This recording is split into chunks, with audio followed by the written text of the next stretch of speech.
আমি ধরেছি সর্বনিম্ন 1 কেজি করে, তাহলে আমার 5000 গাছে 5000 মরিচ হবে না কেন? আচ্ছা, একটা মরিচের গড় ওজন তাহলে আছে 4 থেকে 5 গ্রাম। হ্যাঁ, 5 গ্রাম। 4 থেকে 5 গ্রাম যদি গড় ওজন আছে তাহলে তার এই পরিমাণ একটা ফলন পাওয়া সম্ভব। একটা সম্মানিত দর্শক, আসসালামু আলাইকুম। কেমন আছেন আপনারা? আলহামদুলিল্লাহ। আজ আমরা কিন্তু উপস্থিত হয়েছি সবজি ফসলের মাঠ দিবস। আপনারা জেনে আনন্দিত হবেন, আমরা একটা মাঠ দিবসের উদ্দেশ্যে এসেছি। সেটা হচ্ছে আমাদের চাঁপাইনবাবগঞ্জ জেলা বলিয়া ইউনিয়নের মধ্যে আমরা যে মাঠটিতে এসেছি, এটি মূলত হচ্ছে একটা ইস্ট ওয়েস্ট কোম্পানির রেড হট নামের একটি মরিচ, যেটি শুধু নামে নয় গুণে পরিচয়। আসলে রেড হট মরিচটি কি, তার বৈশিষ্ট্য, এটি কিন্তু আজকের মূলত এই ভিডিওতে আমাদের প্রধান আকর্ষণ। তো আশা করি আপনারা আমাদের সঙ্গে থাকবেন। আর আমরা যে মরিচ নিয়ে আলোচনা করব এবং মরিচের A to Z যে ভালো থেকে মন্দ দিকগুলো আছে সেগুলো কিন্তু আপনাদের সামনে তুলে ধরবো। তো চলুন আমরা মূল ভিডিওতে কিন্তু যাই এবং এই যে মরিচটি আছে সেটি কিন্তু আপনাদের দেখানোর চেষ্টা করি। আমরা মরিচ দেখা শুরু করি। আসলে আমরা গাছ দেখছি কিন্তু মরিচ আমরা চোখে দেখতে পাচ্ছি না। এটা কেন, কোন জায়গাতে মরিচ আছে, আসলে মরিচের বৈশিষ্ট্যটা কিভাবে হয় সেটি কিন্তু দেখার বিষয়। তো আমি একটু মরিচ দেখি, আপনারা একটু ক্যামেরাটা ক্লোজ করবেন, কিন্তু ক্যামেরাটা ক্লোজ করবেন, কাছে দেখার চেষ্টা করবেন।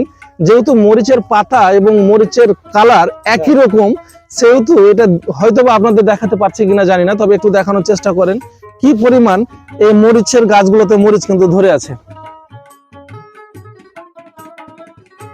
আসলে ফসল যখন ফলানো হয় এবং ফসল যখন গাছে পরিপূর্ণতা পায়, তখন যে কৃষকের কি আনন্দ, কৃষকের যে কি হাসি, কৃষকের যে ভালোবাসা, সেটা কিন্তু আসলে একটা উপলব্ধির বিষয়। আমি আপনাদের সামনে পরিচয় করে দিব। আজকে আমাদের এই যে মরিচ যেটি চাষ করেছেন আমাদের এই খুব শ্রদ্ধেয় বড় ভাই আক্তার খান, ওনার সাথে আপনাদের পরিচয় করে দেবো। ইনি এলাকার একজন গর্ব এবং আইডল কৃষক। ওনাকে অনেকেই কিন্তু তার যে কৃষিকাজ সেটা কিন্তু ফলো করেন এবং অনেক পরামর্শ নেন। আসলেই তার মুখ থেকে আজকের এই যে মরিচ বিষয় নিয়ে কিন্তু আলোচনা করব। আমাদের একটা সৌভাগ্য, আজকে আমরা এই জমিতে উপস্থিত হয়েছি এবং ভাইয়ের কাছ থেকে জানবো এই মরিচের চাষ পদ্ধতি থেকে শুরু করে মরিচের ব্যাপারে বিস্তারিত। তো ভাই, আপনি যে মরিচটি চাষাবাদ করেছেন, আসলে মূলত এই মরিচটি কোন জাতের? Red hot. Red hot. Red hot এটি হচ্ছে ইস্ট ওয়েস্ট কোম্পানির ইন্টারন্যাশনাল সিড। এরা বাংলাদেশে মার্কেট শুধু বাংলাদেশে করে না, পৃথিবীর অনেক দেশে কিন্তু এরা বিজনেস করে এবং এটা মাল্টিন্যাশনাল একটা কোম্পানি। আমার জানা মতে যতগুলো বাংলাদেশে সিড কোম্পানি আছে তাদের যদি পিতা কিংবা মাতা বলি তাহলে কিন্তু আমার মনে হয় ভুল হবে না। আপনাদের আরেকটু জানিয়ে রাখি এর ফাঁকে, বাংলাদেশে একমাত্র প্রথম যখন বীজ মার্কেটে আসে লালতির সিড লিমিটেড, তাদের কিন্তু বাহক কিংবা প্রধান বাবা মা ছিলেন কিন্তু এই ইস্ট ওয়েস্টের হাত ধরে কিন্তু তারা এই বাজারে আসেন এবং বীজ কি জিনিস তারা কিন্তু এক পর্যায়ে মানুষকে চিনান। তো এই হচ্ছে আজকে আমাদের যে রেড হট মরিচের নিয়ে আলোচনা আর ইস্ট ওয়েস্টের পরিচিতি। তো ভাই, আপনি এটা বপন কতদিন আগে করেছিলেন? এখন থেকে ধরেন 65 দিন হবে। আজ থেকে 65 দিন আগে। 60 থেকে 65 দিন। 60 থেকে 65 দিন আগে আপনি কি মরিচ তুলেছেন? জি, তুলেছি। কতবার তুলেছেন? আমি 2 বার তুলেছি এখন পর্যন্ত মরিচ। 2 বার তুলেছেন। জি। যে 2 বার যে মরিচ তুলেন, এতে আপনার কেমন অভিজ্ঞতা, কেমন লাগলো এই পর্যন্ত যে মরিচটা? মরিচটা আসলেই ভালো এবং মরিচটা ভালো দিকটা হলো তাপ সহ্য করতে পারে এবং বৃষ্টির পানি সহ্য করতে পারে এবং এই মরিচটা বৃষ্টির পানির জন্য ফুল ঝরে না এবং নষ্ট হয় না এবং অতিরিক্ত তাপমাত্রা হলেও নষ্ট হয় না। মরিচটার বৈশিষ্ট্য এটাই। এবং একটা লেবারে 40 থেকে 45 কেজি মরিচ ক্যারিং করে দিতে পারে, আমাকে এখান থেকে উঠিয়ে দিতে পারে আর কি। আচ্ছা আচ্ছা, উঠিয়ে দিতে পারে। একজন কামলা 40 থেকে 45 কেজি উঠাতে পারে, সক্ষম হয়। আচ্ছা, সবই তো ভালো লাগছে আপনার, সবই ভালো, কিন্তু আসলে মরিচ কি ঝাল? মরিচ প্রচুর ঝাল, মানে বিষাক্ত ঝাল। সত্যি ঝাল? একটা মরিচ খেতে পারবেন না আপনি, একটা মরিচ খেতে পারবেন না, বিষাক্ত ঝাল। শোনেন, আমরা কিন্তু মাঠ দিবস করতে এসেছি কিংবা আপনাদের কাছে এসেছি এজন্য না, যেটা সত্যতা সেটাই কিন্তু প্রমাণ করতে হবে। তুমি কি ফলে পরিচয় আপনি একটা মুখে দিয়ে দেখেন তাহলে। না ভাই, আমার শখ নাই, আমার শখ নাই আমি মরিচের ঝাল নিব। দেখেন, আমি আপনাদের কাছ থেকে শুনলে যথেষ্ট, কারণ মরিচ নামটা শুনলে ভিতরটা এমনিতে জ্বলে ওঠে, তার আবার যদি ঝাল হয় তাহলে তো মানে অন্য একটু ব্যাপার। তো এটার যেমন ঝাল, এটা স্বাদ কেমন? মানে ভালো ভালো অভিন্ন ধরনের স্বাদ, অন্যরকম একটা অন্যরকম স্বাদ। আচ্ছা, এটা যদি আপনি কাউকে সাজেস্ট করেন, কোনো কৃষক যদি বাণিজ্যিকভাবে চাষাবাদ করতে চায়, তাহলে এটা কেমন হবে? খুব ভালো হবে। এবং মরিচটা লাগানো আমার একটু ঘন হয়েছে, বুঝছেন। এই মরিচটা লাগাতে হবে 2 ফিট স্কয়ার 2 ফিট স্কোয়ার লাগালে মরিচটা খুব ভালো হবে। ভালো হবে। আমারটা একটু ঘন হয়ে গেছে এবং আমি সাথী ফসল হিসাবে ব্যবহার করেছি এই বছরে। তো কম দর্শক উনি কিন্তু একই জমিতে একসাথে একের ভিতরে কয়েক 2। রকম ফসল ফলেছে। আমি একটু আপনাদের দেখানোর চেষ্টা করি, একটু দেখান। একই জমিতে উনার অলরেডি পাতাকপি, ফুলকপি এবং সাথে দেখছেন আপনারা অসংখ্য আমের গাছ। অর্থাৎ উনি কিন্তু সাথী ফসল হিসাবে মরিচটি চাষাবাদ করেছিলেন এবং এখন পর্যন্ত আল্লাহর রহমতে উনি একটা ভালো সফলতা পেয়েছেন। আগামীতে এটা থেকে আপনি কেমন আশা করছেন? আরো বেশি আশা করছি আমি। আমার এখানে 5700 গাছ আছে। 5700 গাছের ভিতরে আমি যদি 700 গাছ বাদ দেই তাও আমার 5000 গাছ, 5000 কেজি মরিচ আমি ইজি পাবো। ইজি পাবেন। ইজি বিষয় আছে, আমি বলি ঘটনা হচ্ছে মরিচ কিন্তু সব এলাকায় সব মরিচ চলে না। চলে না। এটা কোনো জায়গাতে চিকন, কোনো জায়গাতে মোটা, কোনো জায়গাতে লম্বা, কোনো জায়গাতে বাঁকা। আসলে সব রকমই কিন্তু মরিচ বাজারে যায় এবং এলাকা ভিত্তিক হিসাবেই কিন্তু মরিচগুলো চাষাবাদ হয়। তো আমি যতটুকু দেখছি এই মরিচের কিন্তু ওজন আছে। ওজন আছে। যেহেতু ওজন আছে সেহেতু এটার কিন্তু ওদিক দিয়ে আমি যদি 10 টাকা কমও পাই তাহলে কিন্তু আমি ওজনের দিক দিয়ে আগিয়ে যেতে পারবো। এই মরিচটা 200 থেকে 220 টাতে কেজি হয়। এটা আমি 200 থেকে 220 টা। 200 থেকে 220 টা।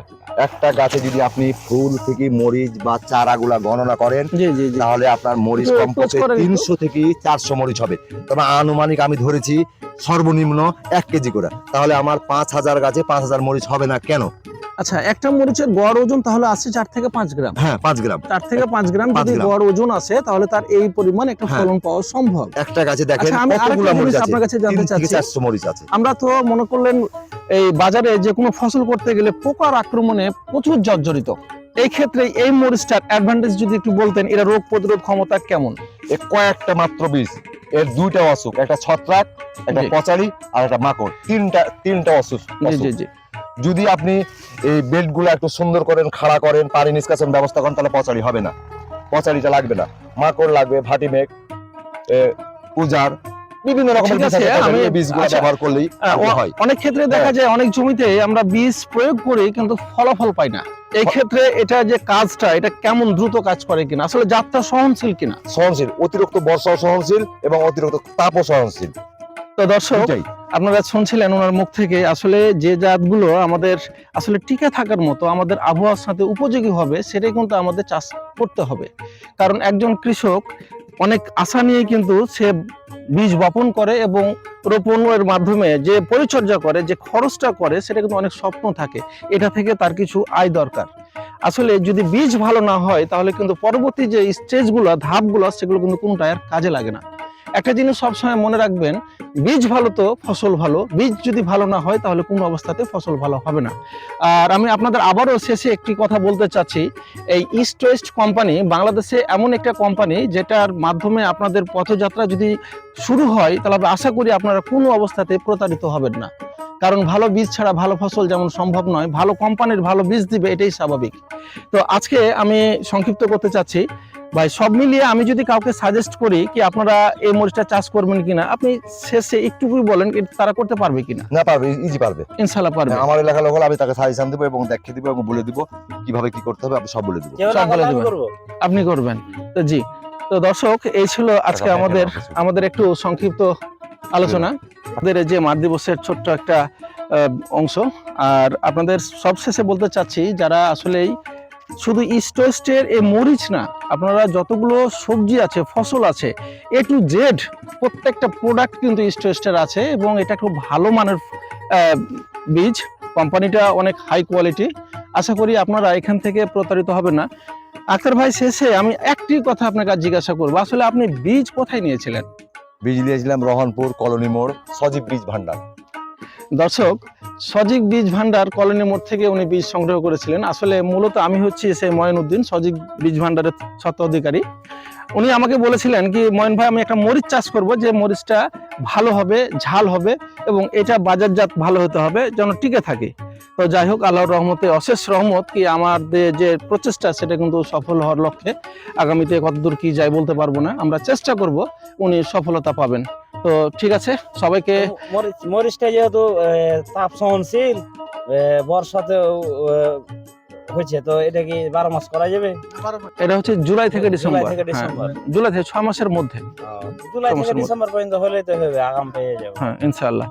তো দর্শক, আজকে এ পর্যন্ত, আবার দেখা হবে, আবার কথা হবে কোনো নতুন ভিডিওতে।